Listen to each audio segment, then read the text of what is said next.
ഇന്നത്തെ നമ്മുടെ റെസിപ്പി ഗസ്റ്റൊക്കെ വരുന്ന സമയത്ത് നമുക്ക് പെട്ടെന്നൊരു ഡെസേർട്ടൊക്കെ ഉണ്ടാക്കണമെന്ന് തോന്നുകയാണെന്നുണ്ടെങ്കിൽ എളുപ്പത്തിൽ ഉണ്ടാക്കാൻ പറ്റിയിട്ടുള്ള ഒരു അടിപൊളി പുഡിങ്ങിൻ്റെ റെസിപ്പിയാണ്. അപ്പോൾ ഇത് നമുക്ക് എങ്ങനെയാണ് ഉണ്ടാക്കുക എന്നുള്ളതൊന്ന് നോക്കാം.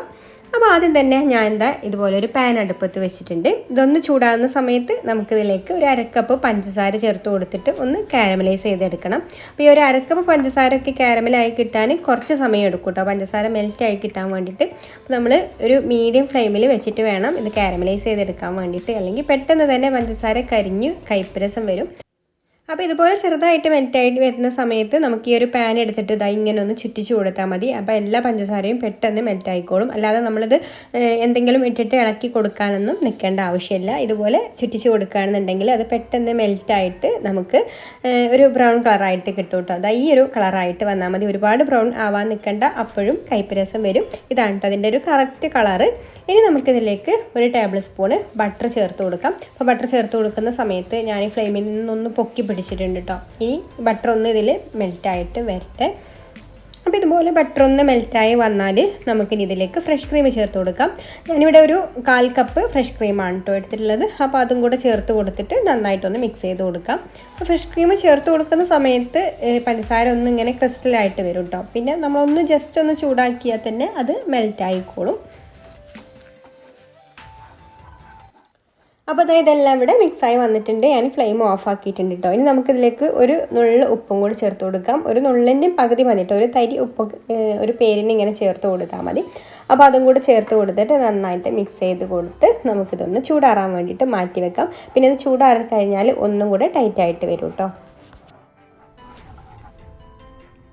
ചൂടാറി വന്നപ്പോൾ നമ്മുടെ സോസ് കുറച്ചും കൂടെ ഒന്ന് തിക്കായി വന്നിട്ടുണ്ട്.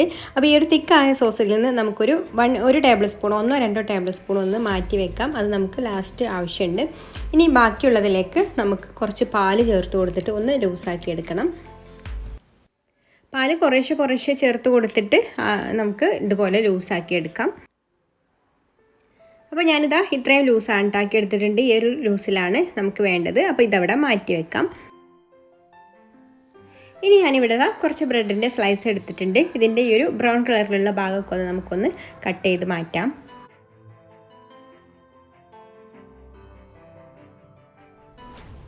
ഇനി ഞാനിതാ ഇതുപോലൊരു പുഡിംഗ് ഡിഷ് എടുത്തിട്ടുണ്ട്.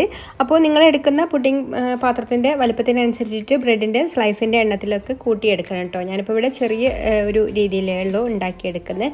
അപ്പോൾ ഈ ഒരു ഡിഷിൻ്റെ താഴെ ഭാഗത്ത് നമുക്ക് ബ്രെഡിൻ്റെ പീസ് വെച്ചിട്ടൊന്ന് ഫില്ല് ചെയ്ത് കൊടുക്കാം. പിന്നെ ഈ ഒരു സൈഡൊക്കെ ചെറിയ പീസുകളൊക്കെ വെച്ചിട്ട് താഴെ ഭാഗം കാണാത്ത രീതിയിൽ ബ്രെഡ് വെച്ചിട്ടൊന്ന് ഫില്ല് ചെയ്ത് കൊടുത്താൽ മതി. പിന്നെ നിങ്ങൾക്ക് ഈ വീഡിയോ കണ്ടിട്ട് ഇഷ്ടമായിട്ടുണ്ടെങ്കിൽ ഒന്ന് ലൈക്ക് ചെയ്യാൻ മറക്കരുത്. ഇഷ്ടപ്പെട്ടില്ലെങ്കിൽ ഡിസ്ലൈക്കും ചെയ്യാം. അതുപോലെ തന്നെ നിങ്ങളുടെ അഭിപ്രായങ്ങളൊക്കെ താഴെ കമൻറ്റ് ചെയ്യാം. പിന്നെ ഈ ചാനൽ സബ്സ്ക്രൈബ് ചെയ്യാതെ കാണുന്ന കൂട്ടുകാരൊന്ന് സബ്സ്ക്രൈബും കൂടെ ചെയ്യണേ. അതുപോലെ തന്നെ നമ്മുടെ ഫേസ്ബുക്ക് പേജ് ഫോളോ ചെയ്യാത്തവർ ഒന്ന് ഫോളോ ചെയ്യാനും കൂടി മറക്കരുത് കേട്ടോ.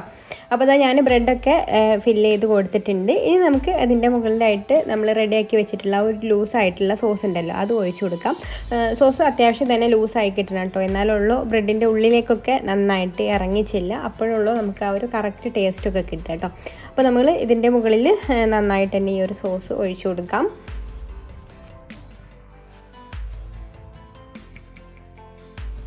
അപ്പോൾ സോസ് എല്ലാം ഇതുപോലെ ഒരു ലെയറായിട്ട് ഒഴിച്ചു കൊടുത്തിട്ടുണ്ട്. ഇനി അടുത്ത ലെയറിൽ നമ്മൾ കൊടുക്കുന്നത് പഴമാണ്. അപ്പോൾ ഞാനിപ്പോൾ ഇവിടെ പൂവൻ പഴവും അതുപോലെ തന്നെ മൈസൂർ പഴവും മിക്സ് ചെയ്തിട്ടാണ് കേട്ടോ എടുത്തിട്ടുള്ളത്. റോബസ്റ്റ് പഴം ഉണ്ടെങ്കിൽ ഏറ്റവും ടേസ്റ്റ് അതാണ് കേട്ടോ ഉണ്ടാവുക, അല്ലെങ്കിൽ പൂവൻ പഴം. ഞാൻ പൂവൻ പഴം കുറച്ചുള്ളായിരുന്നു, അപ്പോൾ അതിലേക്ക് ഞാൻ ഒരു മൈസൂർ പഴം കൂടെ എടുത്തിട്ടുണ്ട്. എന്നിട്ട് ഇതുപോലെ ചെറുതായിട്ട് വട്ടത്തിലൊന്ന് മുറിച്ചിട്ടുണ്ട്. അതിനി നമ്മൾ ഒരു ലെയറായിട്ട് ഇതുപോലെ വെച്ച് കൊടുക്കാം. അങ്ങനെ ഒരു ലെയറിൽ പഴം വെച്ച് കൊടുത്തിട്ടുണ്ട്. ഇനി അതിൻ്റെ മുകളിൽ അടുത്ത ലെയർ ബ്രെഡ് തന്നെയാണ് കേട്ടോ വരുന്നത്. അപ്പോൾ നമ്മൾ താഴെ വെച്ച് കൊടുത്ത പോലെ തന്നെ ഈ ഒരു പഴത്തിൻ്റെ മുകളിലും ഇതുപോലെ ബ്രെഡ് ഫില്ല് ചെയ്യാം. എന്നിട്ട് വീണ്ടും നമുക്ക് ബ്രെഡിലേക്ക് നന്നായിട്ട് ഇറങ്ങി ചെല്ലുന്ന രീതിയിൽ തന്നെ ലൂസായിട്ടുള്ള നമ്മുടെ ബട്ടർ സ്കോച്ചിൻ്റെ സോസ് ഫുള്ളായിട്ട് ഒഴിച്ചു കൊടുക്കാം. അപ്പോൾ അത് നമുക്കിനി ഫ്രിഡ്ജിൽ വെക്കാം. അപ്പോഴേക്കും ഞാനൊരു 1/3 കപ്പ് വിപ്പിംഗ് ക്രീം എടുത്തിട്ടുണ്ട്. അത് നമുക്ക് നന്നായിട്ടൊന്ന് ബീറ്റ് ചെയ്തെടുക്കാം. നല്ല തണുത്ത വിപ്പിംഗ് ക്രീം തന്നെ എടുക്കണം കേട്ടോ, അപ്പോഴേ ഉള്ളൂ നമുക്ക് നല്ല കറക്റ്റായിട്ട് പെട്ടെന്ന് തന്നെ ബീറ്റായിട്ട് വരുള്ളൂ. അതായത് ഇതുപോലെ നല്ല സ്റ്റിഫായിട്ടൊന്ന് ബീറ്റ് ചെയ്തെടുക്കാം. എന്നിട്ട് നമുക്ക് അടുത്ത ലെയറായിട്ട് ഏറ്റവും ടോപ്പ് ലെയറായിട്ട് ഈ കാരമലിൻ്റെ മുകളിൽ ഇതുപോലെ ഒന്ന് സ്പ്രെഡ് ചെയ്ത് കൊടുക്കാം.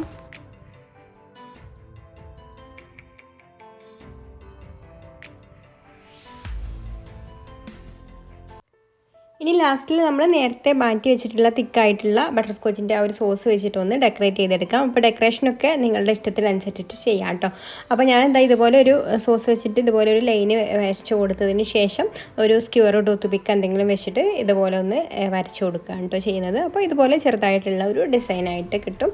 ഇനി നമുക്കിത് ഫ്രിഡ്ജിൽ വെച്ച് നന്നായിട്ട് തണുപ്പിച്ചെടുത്തിട്ട് ഇഷ്ടമുള്ള പോലെയൊക്കെ കട്ട് ചെയ്തിട്ട് സെർവ് ചെയ്യാം. അപ്പോൾ ഇത്രയേ ഉള്ളൂ, പെട്ടെന്ന് ഉണ്ടാക്കാൻ പറ്റിയിട്ടുള്ള ഒരു അടിപൊളി ഡെസേർട്ടാണിത്. അപ്പോൾ എല്ലാവർക്കും ഈ ഒരു റെസിപ്പി ഇഷ്ടമായിട്ടുണ്ടാവുമെന്ന് വിചാരിക്കുന്നു. അപ്പോൾ ഇനി മറ്റൊരു നല്ല റെസിപ്പിയുമായിട്ട് അടുത്ത വീഡിയോയിൽ കാണാം. താങ്ക്